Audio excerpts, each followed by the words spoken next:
This episode, I'm joined once again by Massimiliano Simons to discuss the work of Michel Serres, primarily from Simons' new book, Michel Serres and French Philosophy of Science, Materiality, Ecology, and Quasi Objects. I'd like to say a big thank you to my paid patrons and subscribers for making all of this work possible, and if you'd like to support the podcast and keep everything running, then please find links in the description below. Otherwise, please enjoy. So, Massimiliano Simons, thanks very much once again for joining us on Hermitix podcast. Very happy to be here. So, we are going to be discussing your recently published book, Michel Serres and French Philosophy of Science, Materiality, Ecology, and Quasi Objects, which is part of a larger series under Bloomsbury called Michel Serres and Material Futures. And we were talking about just before we started recording about how you've been on the podcast before and you mentioned that you were working on this book and finally it's here in print. So really, I want to ask, how this book came about and, why it was you decided to write it. Yeah, maybe my answer is already linked to your, puzzlement, let's say, that the book actually is there, whereas it's typical for an academic to endlessly announce a book without it ever arriving. The reason why I wanted to write the book and why I probably also actually did it was in a way to digest Michel Serres in that sense. I mean, for me, Michel Serres is and remains a fascinating figure, but I could not really get a grip on that fascination in that sense. And the book is an attempt for me to make sense of Michel Serres. So that Michel Serres no longer, that was my hope in a way, remained a problem or a kind of puzzle for me, but made sense in a way. And I hope to have succeeded it in a certain way, although it has created many new problems of interpretation. But the bigger scheme of how to situate Serres in the intellectual landscape, in all kinds of debates, to find an answer to those questions. That was what drove me to write the book and also made me finish it because I really wanted to have it on paper in a way, rather than endlessly being frustrated with what to do with Michel Serres. So one thing that's interesting is that Serres states he has no logo. So when we think of René Girard, we think of memetics and memetic desire. When we think of Derrida, we think of deconstruction, etc. And even though this is quite a difficult thing to do and perhaps not the best thing to do with Serres really, but if you were to try and give Serres what we could consider a logo, for Girard, memetics is a logo, what do you think it would be, and what do you think Serres' relationship is to that idea of a central philosophical idea? Yeah, it reminds me. I think in one of the interviews, he refers also again in relation to Girard, I think, to the image by Isaiah Berlin, who makes a distinction between philosophers as, it's kind of story of the hedgehog and the fox. I don't know what the precise story was behind it, but the idea is you have two types of philosophers, the one who slowly works towards one big idea and the other one who jumps from one idea to another. And he situates himself as the latter, as someone who's constantly doing different things and therefore has not this one big story, one big logo in that sense. Whereas Girard, even in his eye, is just he has this mimetic idea, and that's the powerful idea there. Nonetheless, I think maybe Serres,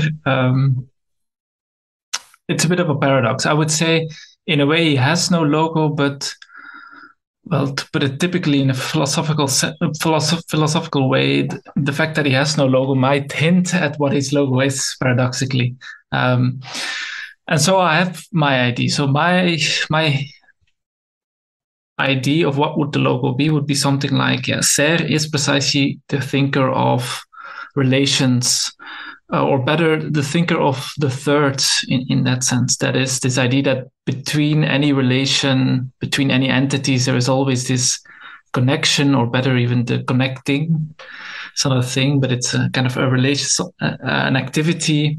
He often refers to his ambition to write a book about prepositions, not about substantive words or verbs, but about and, though, to or for or by, these kind of things that connect things. And so that doesn't have a kind of substantive notion to put there, but you have precisely this movement of the fox between all these elements might be his logo in that sense.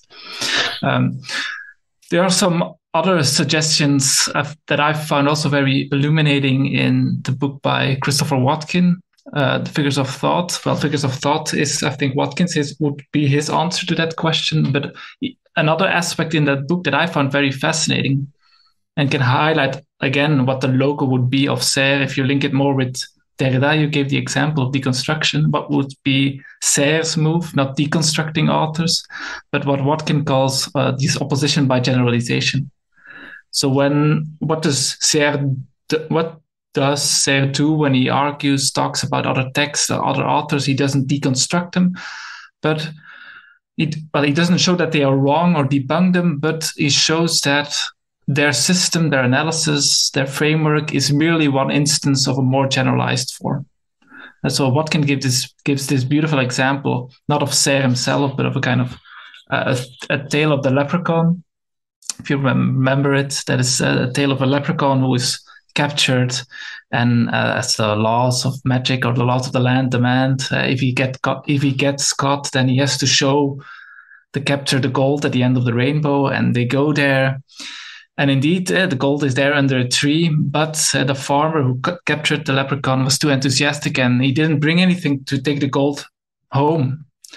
So he makes the leprechaun promise not to mark this spot with a ribbon, a pink ribbon or something like that, not to remove it. And the leprechaun indeed promises this.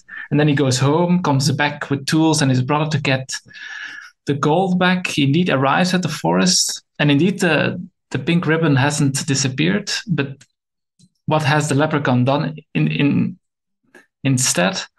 He added the ribbon to all the trees in the forest. So in that sense, that the ribbon is not removed, debunked, shown to be unreal or something, but loses its meaning precisely by kind of generalization that all the trees have the ribbons. And that's Watkins, his metaphor in a way of what Serre does with other authors. That, for instance, one example that Watkins also gives is Serre's dissertation is on Leibniz. Well, what does he do with the other interpretations of Leibniz? Not debunk them, but show that they merely highlight one particular aspect of a more generalized framework that is at work in Leibniz. Kind of, in that sense, an opposition by generalization. What you say is not wrong, but it's just one way to do it. But there are other ways to do it as well, and they are equally legitimate. They do not debunk any kind of system, but they show its relativity. And that brings it back to this question of relations. I would say, it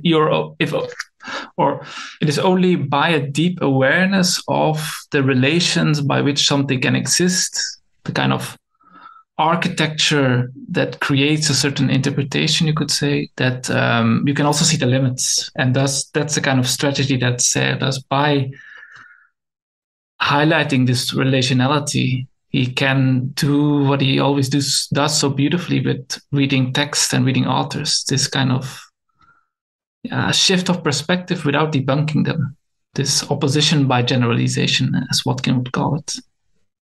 So yeah, in relation to this idea of relationality, which we often constrain to the ideas of subject and object, Serre doesn't necessarily make it clear, but he has stated that where he can, he speaks on behalf of the object. He speaks from that side of things. Yeah, Serre indeed portrayed himself as does other figures like Bruno Latour later, or François Dagonnier, who I also mentioned in the book, as a kind of defense of we should break this fixation on the subject and go back to the world, go back to the object in a way. Although Serre would not use this notion of object, but would speak of this notion of quasi object, which I also put at the center a bit in my book, as a different way of thinking about what the role indeed is of the world of objects in our lives, in our social collectives, etc. So what exactly is a quasi object? Yeah, so a quasi object is a bit of I initially wanted it to be the title of the book, but the editor was a bit skeptical because it would be very enigmatic, quasi objects. But I believe that notion, which Serre precisely uses to capture the relationality, besides other notions like the parasite or noise, etc., is perhaps the most powerful and productive notion to precisely think this third element that is always there, this relationality. Now, there are different, I would say, reasons why he uses that notion or what he means by that. The most simple reading is, well, as the term already hints at, it is something that looks as if it is an object, but it's actually something else or something more. And then the question is, that's quasi-object, it's not really an object. Or he also uses quasi-subject at a number of instances, but less so. So what is this difference or this extra element? It's at least, well, it's multiple things. Again, the first is something like the objects are typically seen as passive, as if the agency is with the subject does something with the object, uses it for its own purposes. Whereas in the case of quasi-object, you find yourself in a situation where that is reversed, where the object is seemingly the active one in the relation, in the sense that it seems to be that the object is initiating or steering what is happening. The famous example that Serre uses is in a way a biographical example of him playing rugby. And then, the idea is then who is the subject of the game? And he would say, well, you have this quasi-object, namely the ball, that is actually shaping the game, shaping the sport. The players revolve around that ball rather than forcing the ball to do their bidding in a way. You see all these players like little satellites around that ball that moves throughout the field.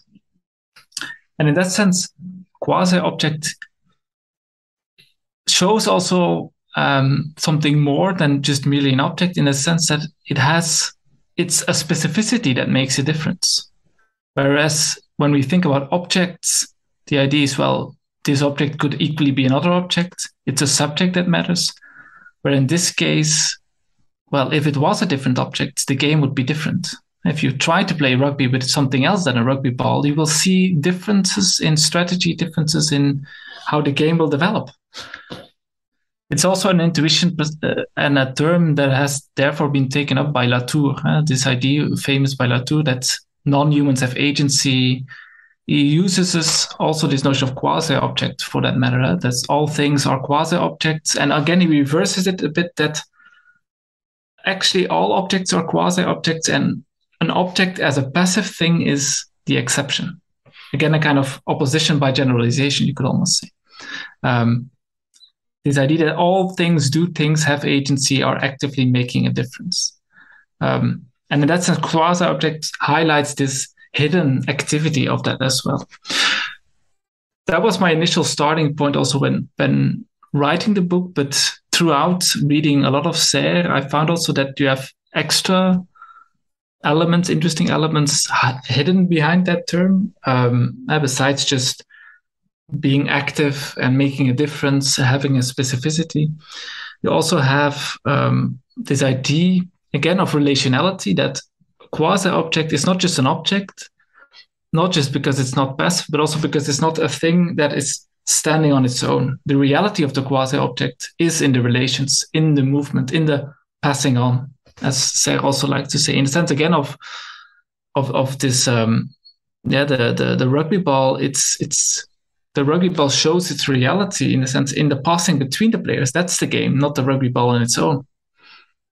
They are only playing because of the action. If they stand still, then the game is over. It always makes me think of this very stereotypical Hollywood scene in a movie when they play a sport, rugby or baseball, very American. And then suddenly you see one player stares out of the frame and just ignores the ball. The ball falls down and something enters the scene, something breaks down the game stops. Right? So it's the movement that it's the game. And once the players do not revolve around that ball anymore, the game is over. And that's also what Serre would say, then the rugby ball becomes just a numb object. So it's not something intrinsic in the ball, but it's the movement that is really important. And finally, again, something that Serre would stress, and Latour has a bit forgotten that a bit, although he stresses it at a number of points, is that for Serre, quasi-objects are also fascinating because they create collectives around them. They are the origin of collectives. Again, the team, the game does not exist without that ball. And that's an intuition that Serre tries to develop over a number of places more broadly, that any social stable system only takes form, stabilizes through these quasi-objects. If you want to understand, in that sense, a kind of culture, a period, a society, look at its central objects being passed on throughout that society. Look at how we use smartphones or cars or viruses, in that sense, social media messages. That passing on is, in a way, what stabilizes how our daily lives look like. That we all every day has to commute to work, that we all every day look at our computer, that we always look at our smartphones, etc. Again, not as an object, but as this movement through and with that quasi-object that creates a kind of society around it, a kind of collective around it. So we have this idea of quasi-objects and this seeming emphasis on objects and the relationality between them, but that doesn't necessarily entail a sort of complete philosophical delegation of the subject, does it? So in that sense, it's I think important that he also uses this notion of quasi-subject. It's not that he ignores human agency, but again, you would have to reconceptualize what human agency is. He gives the example also, for instance, of a quasi-subject as a king or a celebrity. In a sense, again, you have very similar dynamics of creating a kind of collective around that figure who has to do things, has to move around, otherwise nothing happens. So it's a kind of subject that has agency. But again, it's not something intrinsic in that person. It is that person in relation and in movement with those things around it. So it is applicable to humans in that sense, or even non-human animals, etc. as well. But it's kind of stepping away from this very classical dichotomy of the active subject doing all the work and the passive objects, well, just being there until a human or a subject pushes it around. It can be humans and non-humans alike in that sense. So in moving away from this, as you say, a classical notion of the active subject and the passive object, it seems we move towards, once again, this relational and communicative thinking of Serre. And this seems to draw back really to the sort of strange origins of order and disorder that's found in Serre's text, The Birth of Physics, in relation to this sort of Lucretian beginning or impetus. Yeah, it's an image that he also actually uses, that you could really see human collectives. And again, something I would say that you also, well, very aligns with Girard in that sense, that the whole social order is a product of a kind of initial chaotic moment that it's kind of, we are all, if you really want to use the Lucretian terminology, we're all falling down towards anthropic death or whatever you want to call it. And then you have this slight diversions where we stumble among ourselves and we create our societies along the way, in that sense. It's one big whirlpool, which is our collective in that sense. And it will fade out eventually, but it is initiated indeed, not by a subject or a conscious decision, but by precisely this slight diversion that makes a difference, that creates this collective around it, that will create new quasi-objects and create new collectives, etc.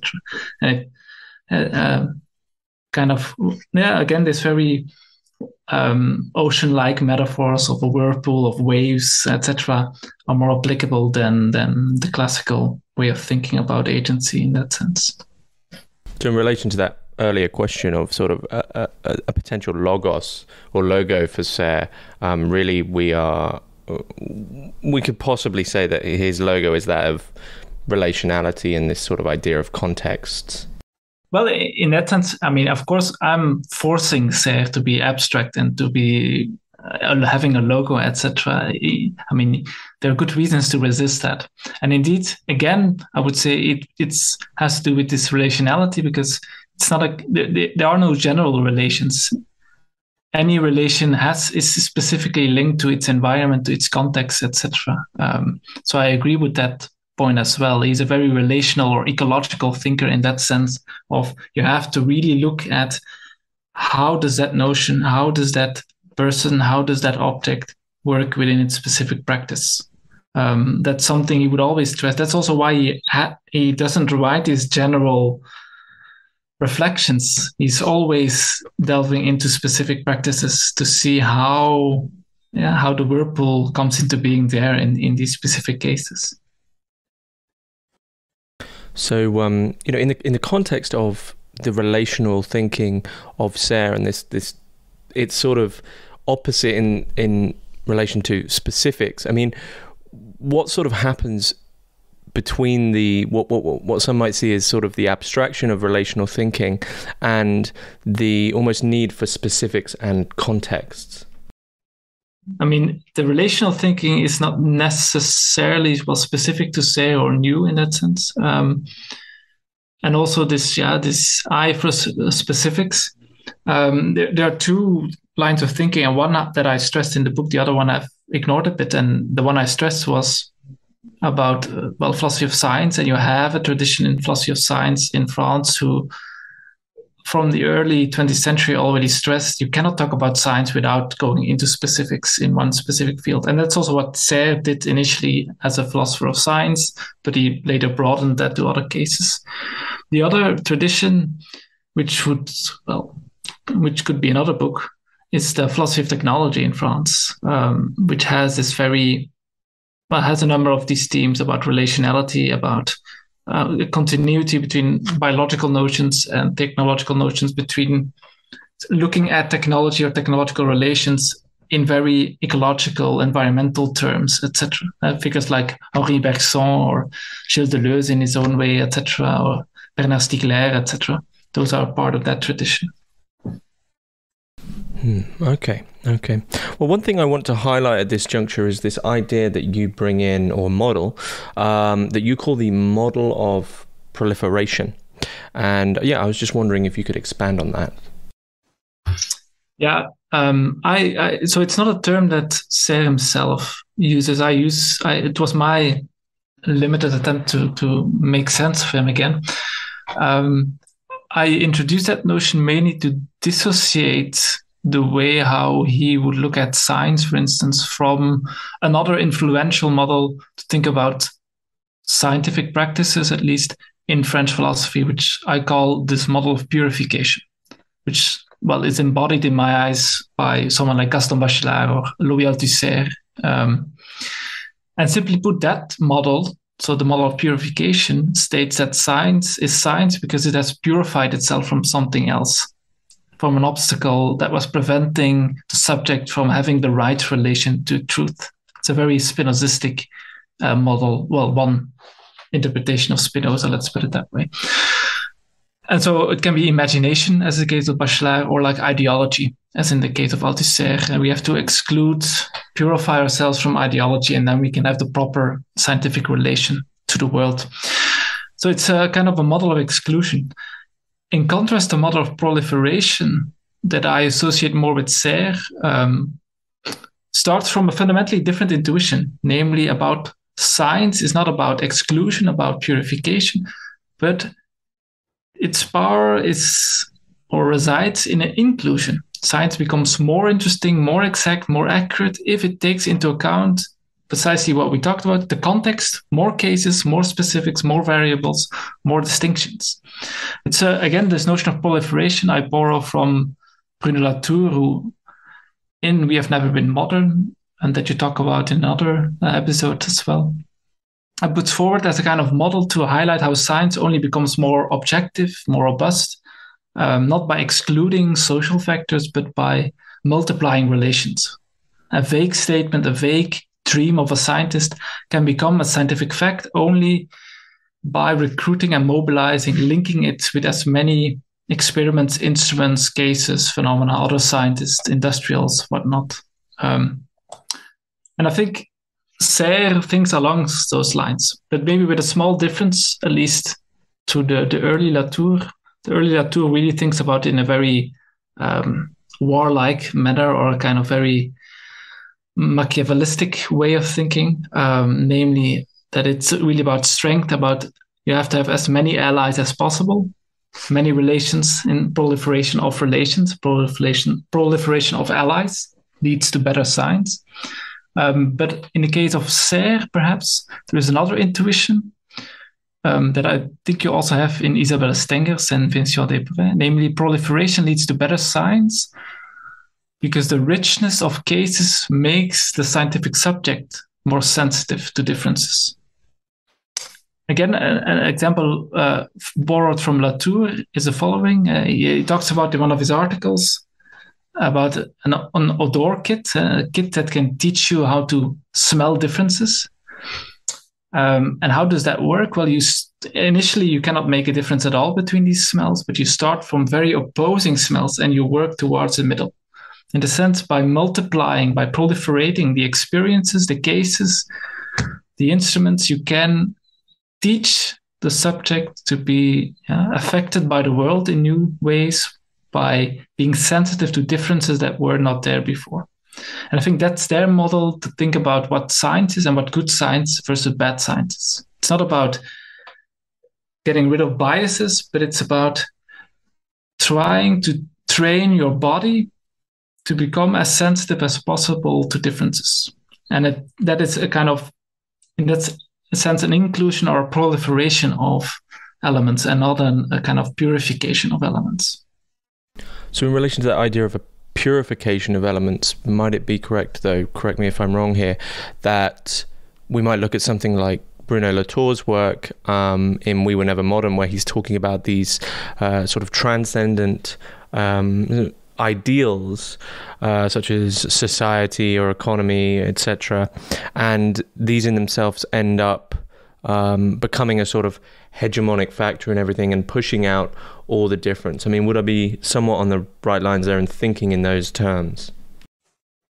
Again, maybe it's a good opportunity also to defend Latour on that point. I don't think Latour, I think he's often read as if he hates or completely denies that capitalism is a thing or society is a thing.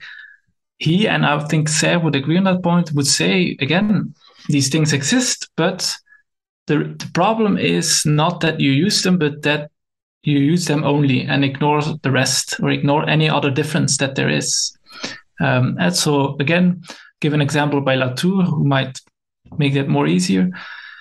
In one case, he talks about this typical debate within social biology that everything is reduced to genes. So your behavior is purely determined by your genes. That's why our society is organized in such and such way. What's the problem with that statement? It's not that it's wrong or false, or it's that it's just too general and too vague, and that you have to be more specific. How do genes and environment interact in that specific context, and how do the specific quasi object, etc., in that context make a difference again?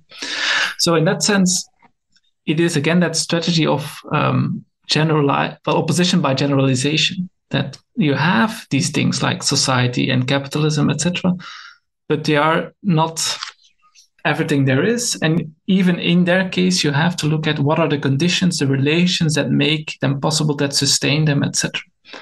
So there is a sense, there is capitalism, there is a society, but it's kind of a construction that is dependent on specific things, that ignores other things.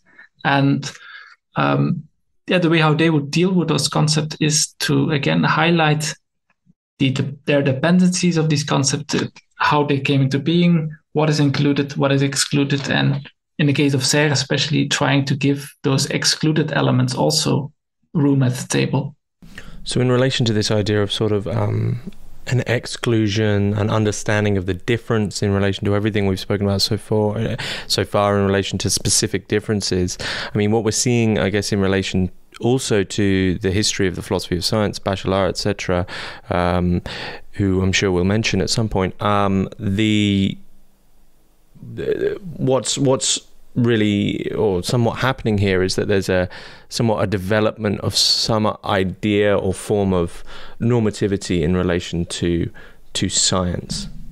Yeah, so science is also in my book, of course, a central case for that, where you see that in action, what they try to do. Again, I would say that's a more common theme that links Latour and Serre with earlier generations of French epistemologists, that they, as I said before, they do not want to talk about science in general. It's very similar. Science with the capital S, and has one method, has one way of doing its things, etc. Again, yeah, it hides all these specific differences of these specific scientific practices. And again, in these cases, you could say, first, and I would say that's a point already that you can find in Bachelard, Canguilhem, and all these earlier figures, that the scientists have their own norms. That is, if you want to understand the science, you do not have to have a kind of general methodology that comes from the top somewhere or transcendent in that sense. But you have to look to put it in Serresian terms, you have to look at its quasi objects. The reason why scientists are different among each other, why they do the things they do, why they use a certain method and not other methods, why they make certain claims, use certain concepts, has to do with the phenomena, the quasi-objects around which the scientists, etc., organize themselves. And you have to map these specific elements. Now, Serre, in his own work, in his own early work, when he builds onto that, goes even one step further, which I read as a kind of radicalization of that earlier point, namely that these sciences do not just produce their own norms that then an epistemologist can describe. That was a classical task of Bachelard. Like, I want to map the specific norms in specific regional rationalisms, as Bachelard would call it. But in the case of Serre, it's even one step further, namely that these new sciences that he saw a pattern of new scientific disciplines developing themselves that do not just have their own norms, but they have a kind of capacity, reflexive capacity also to write their own epistemology. That is, understand their own practices in their own language. I think the best example is physics there. So Serre refers to information theory, Léon Brillouin especially, who has a framework of understanding the world in terms of information theory, of an exchange of information. Very simply put, it's the idea that any attempt of creating order comes at a kind of anthropic cost outside of that system. But the interesting thing that Brillouin does is apply that to physics itself. The physicist, when he or she is doing an experiment, is doing the exact same thing that is also the theory that comes out of it. So the theory that the physicist formulates is applicable to its own practice. In that sense, if you want to understand the epistemology of physics, if you want to understand what a physicist does, well, you have to just read his own theories in that sense. His own that's the kind of paradox that Serre was fascinated by, that you do not need a philosopher anymore to tell the epistemology of a science, but that the sciences themselves formulate their own frameworks to understand themselves. And again, what is at stake is, again, this question of who has the right to speak about certain practices. And there is a kind of classical tendency from the epistemologist, but also from the sociologist, to claim that right. I, as a philosopher and epistemologist, I know what science is, and I can tell you, scientist, what you're actually doing. Or the sociologist saying, I, as a sociologist, know what capitalism is, know what class struggle is, know how culture works, and I can tell you what you're actually doing, why you buy that shirt, why you drive that car, etc. That arrogance that also erases all specificities of that case. It doesn't matter who you are or what car you have. because it's a kind of product of a more general abstract notion.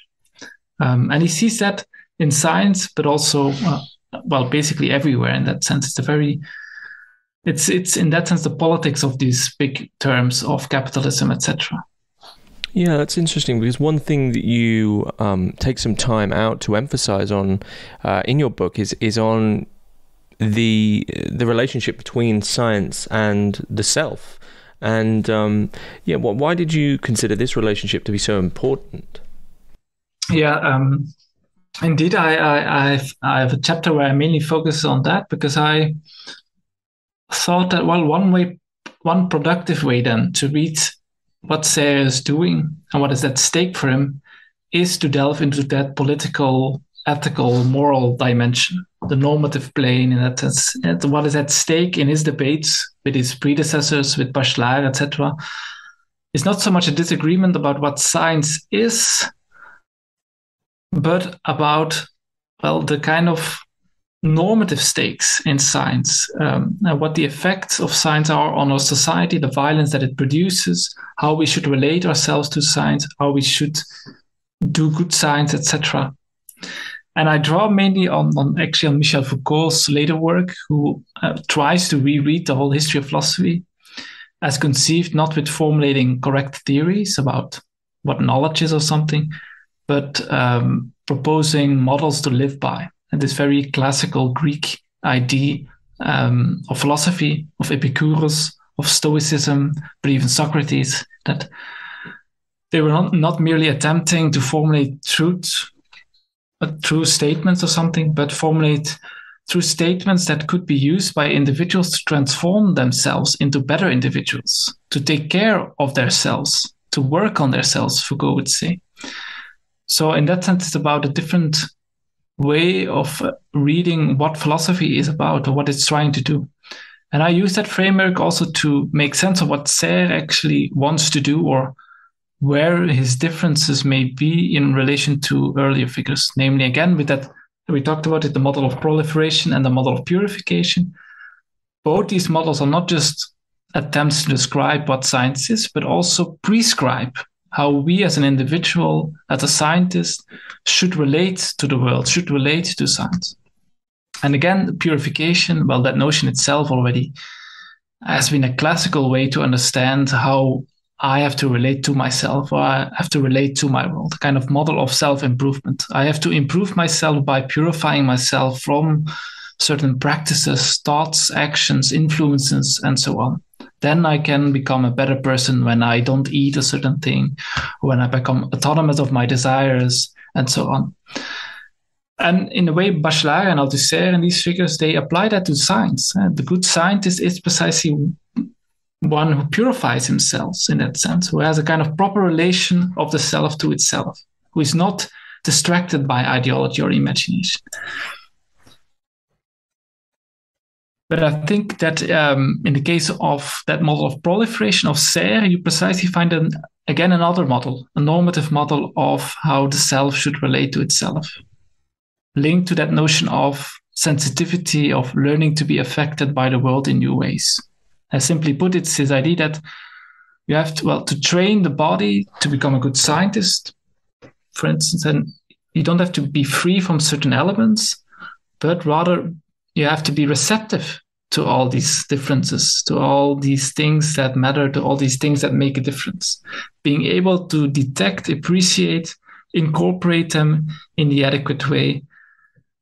And that's what a good scientist is all about. This Serre often talks about it in metaphors of the body. You find a very recurrent theme of bodily metaphors of against the mind, against language especially. And also this language of sedation, numbness. So the body is sedated, addicted to words. It doesn't feel anymore. It's distracted because it's constantly thinking and it doesn't see what's happening around it. It is distracted by concept and it doesn't look at the phenomena, something like that. And the kind of model that Serre proposes is then not one of exclusion, but precisely one of opening up the scientist to be affected by the world in novel ways. And I think that is, in a way, was more important, what was at stake for Serre than disagreements about what the scientific practice actually is. It's really also about a way of standing in the world as a scientist or as someone who is, well, in pursuit of knowledge or wisdom or something like that. So one thing I want to bring in is sort of the difficult and peculiar question of Serre's own Christian or Catholic beliefs, or religious beliefs, we should just say at large, in relation to this into this book. So we've already had this idea of like a purification in relation to knowledge, and I just wanted to get your thoughts. You know, what do you think Serre, the relationship is between, you know, Serre's own sort of very personal and often hidden Christian beliefs and how he's understanding science in this manner? Yeah, but it's a very interesting question, because he has this text on Bachelard, for instance, where he criticizes Bachelard precisely, basically saying, well, you have this implicit model in Bachelard of purification, and that's a very religious model of the kind of, not necessarily Christian, it's broader, although he links it with the 7 cardinal sins, etc. But it is religious, a kind of religious model. And I think maybe part of the answer is to make a distinction between his relation with religion in general and relation to Christianity in its more specific terms. I tried to develop that a bit in later chapters, also with relation to Girard again.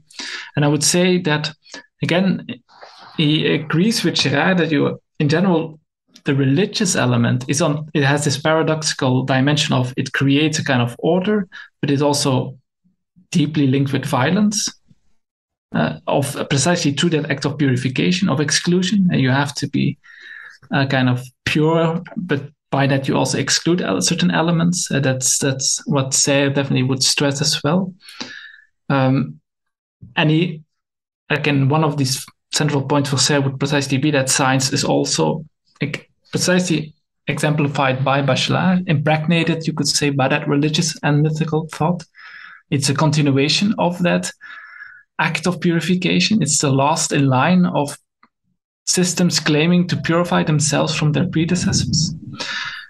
But then you have, at the same time, and you have that in Girard as well, this specificity of Christianity that you have then, this hope that Christianity might be then a kind of religion in a specific sense that has a different relation to that violent aspect in itself. In Girard, it's mainly framed as it makes it explicit, and therefore it stops the kind of scapegoat mechanism, or stops the kind of endless loop of violence. And you have that in Serre as well, at least as formulated as a hope at a number of places. Serre wants to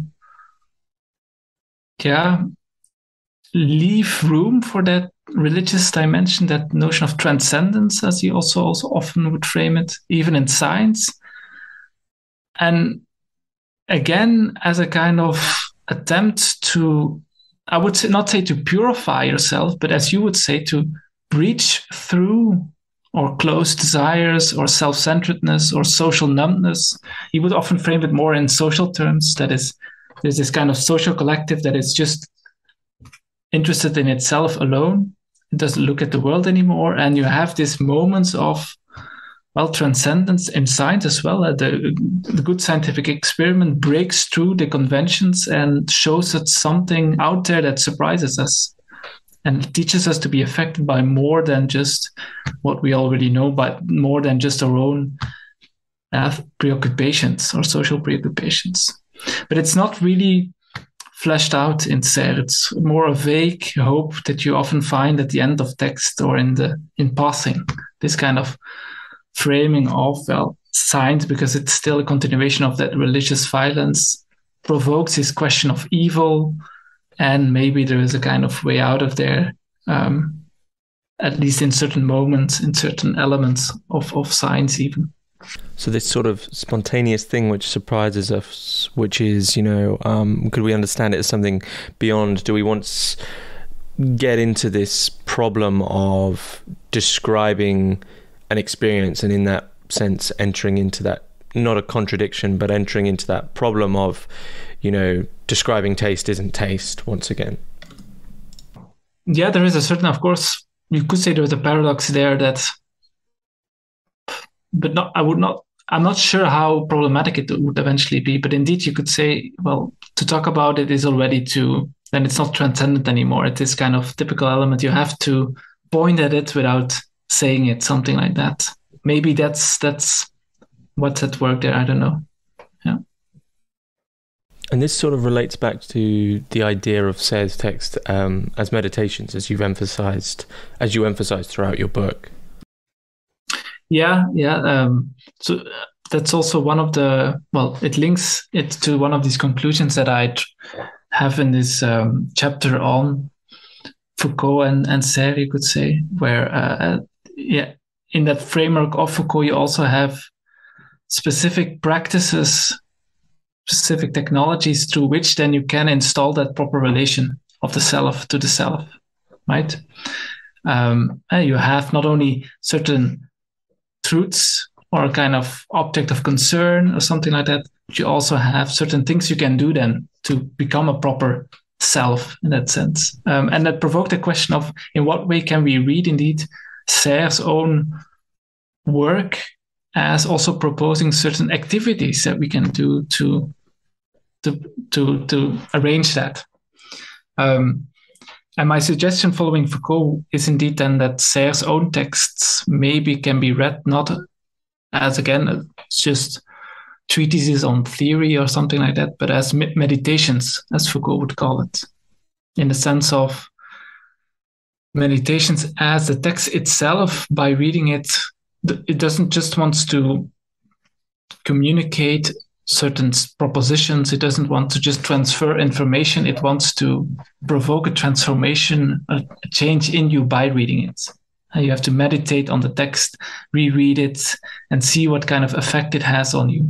So in that sense, he doesn't have to necessarily talk about this alternative of this hope, you could say.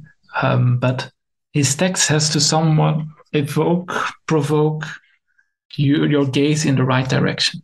So this seems to sort of relate to the idea that you bring in that Serre's texts are forms of meditation in a way. They're beyond just the textual.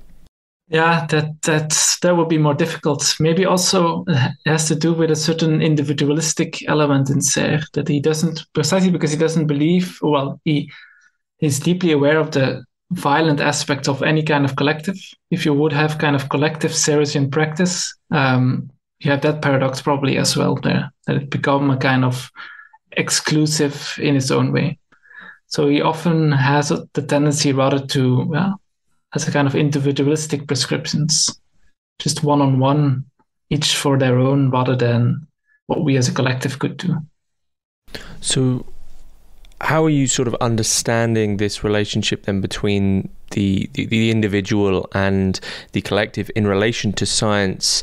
I mean, especially in relation to the idea of maybe a subjective and objective normativity, from these two forms, from the individual and collective, that whole idea, there's different connotations and conclusions which could come from that. Well, maybe just to add to that normative point, if we want to draw it in that direction, we have mainly stressed this individual aspect, right? Namely, what as an individual, how you can relate to yourself, etc.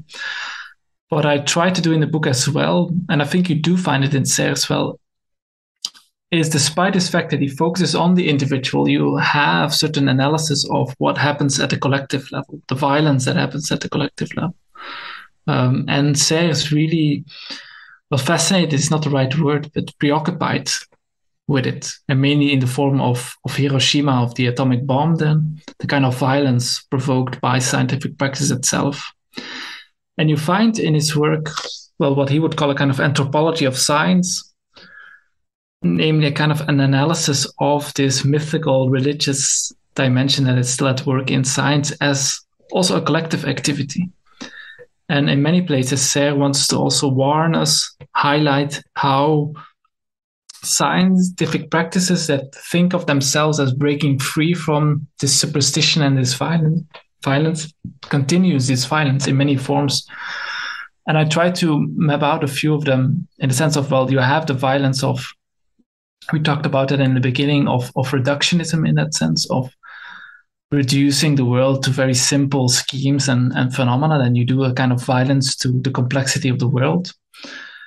But you also have then that violence in its technical way, that of, in the sense of, it has to do with this logic of quasi objects. So these quasi objects, they create collectives around them, but each collective has a kind of new tendency to exclude certain things, to ignore certain things, to create new forms of violence. Or you have this simple paradox that a collective, its stability is dependent on that quasi object, but the quasi object itself can be very dangerous. Like the atomic bomb, it creates a kind of international deterrence.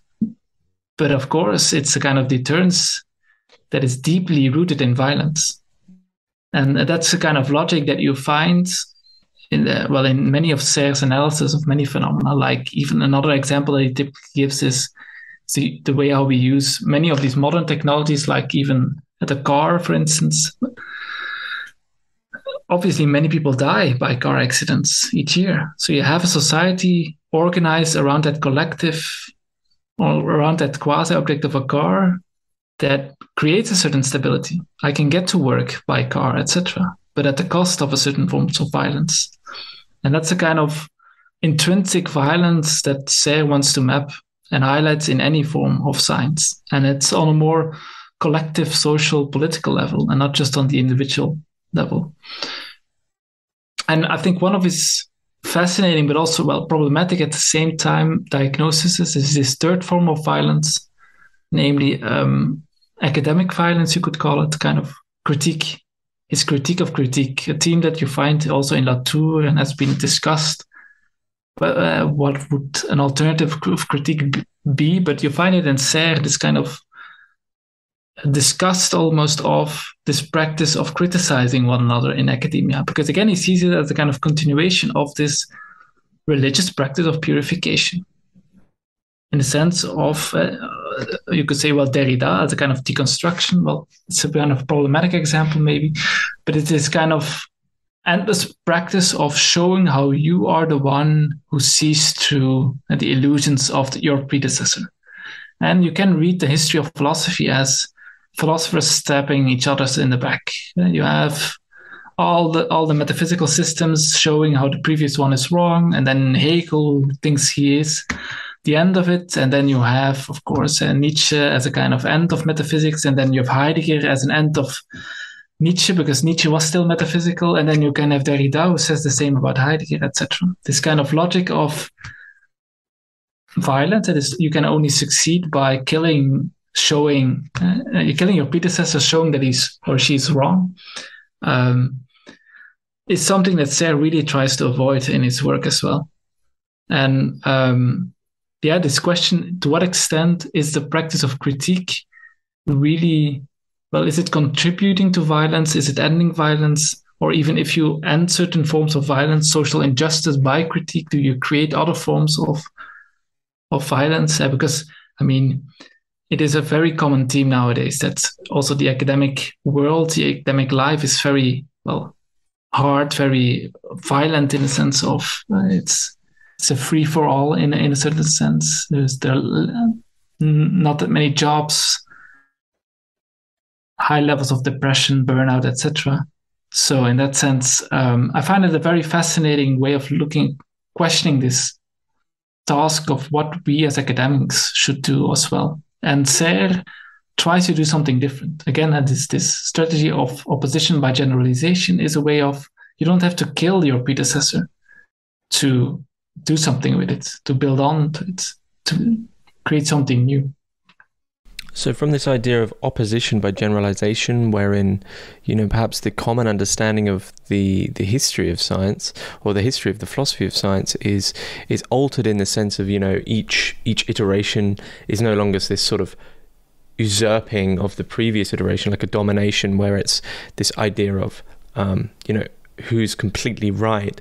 I mean, the question I would ask is how exactly it is that Serre is specifically working with the history of the philosophy of science. I mean, what is he seeing this quote-unquote sort of progression as? Or how is he understanding the movement of the history of the philosophy of science? Yeah, it's a very good question, and certainly a question that Serre, I don't think, really answers. But let me try on the spot to give you an answer. And I would link it with perhaps what I consider to be good history of philosophy. And good history of philosophy is not just a question of understanding the author in its own terms and then compare them, for instance, or something, and say, well, each have their advantages or something, but rather really tries to write a history of problems, of why was that specific person engaged, what drove that person to consider these things as the most important, what was at stake for that author. And then it's a question, comparison doesn't really make sense in that classical sense. It's really a question of which problems do we have? How are they linked to their problems? And if their problem is a different problem, well, then they're probably irrelevant for us. Then in that sense, you can ignore them or say that they are irrelevant. But then if the problems are somewhat directly or indirectly linked, they can become very interesting again. Again, a very Serrean way of reading history and time. And not as a kind of a linear process of accumulation or something, but a kind of, again, a whirlpool where something very old can become very relevant again, if and only if, in a sense, they share the same stakes and problem, matters of concern in that sense. There was something at stake there that is similarly at stake now. And that's the kind of question of relevance, of why it is interesting or not. That is, I think, a more interesting way to deal with the history of philosophy. So in relation then to this idea of a sort of a history instead of history of science as, correctness, but as a history of problems which have these relationships, we need to emphasize, I guess, with Serre that we're right back to the beginning here in relation to the idea of relational philosophy, that we're not talking about sort of as a complete pure scientific teleology, which is, the ultimate answer. We're talking about a way of looking at science which is entirely different, really. Yes. No, yeah, it's true. I think Serre, in that sense, would always just stress, the reasons why he was trying to do what he was trying to do. And you have to buy into that. If you do not, relate in any way to the problems that he found important, then he will probably not appeal to you. And it's not a question in that sense did he have the final answer or the true theory of science or whatnot? I don't think that is in philosophy. That's not, for me, the most interesting question to ask. That's not the problem I identify myself with. Let's put it that way. I mean, again, I'm not trying to debunk that, but I find it's not necessarily wrong. It's uninteresting for me. Let me end with that. So, are you now going to be working more on Serre? Are you sort of Serred out after writing this book, or do you think there's more you'd now like to write on Serre? I'm trying to do two things. In a way, I hoped to be Serred out in that sense. Serre is in a way a kind of a nasty flu that keeps with you, and that's maybe too negative in that sense, but yeah.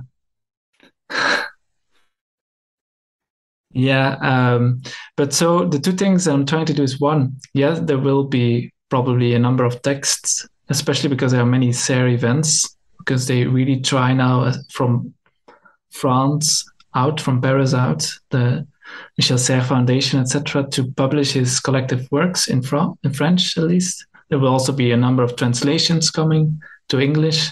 So there's still a lot of Serre stuff going on, and I will try to be part of that. But otherwise, what I want to try to do more is bring Serre into action in a way.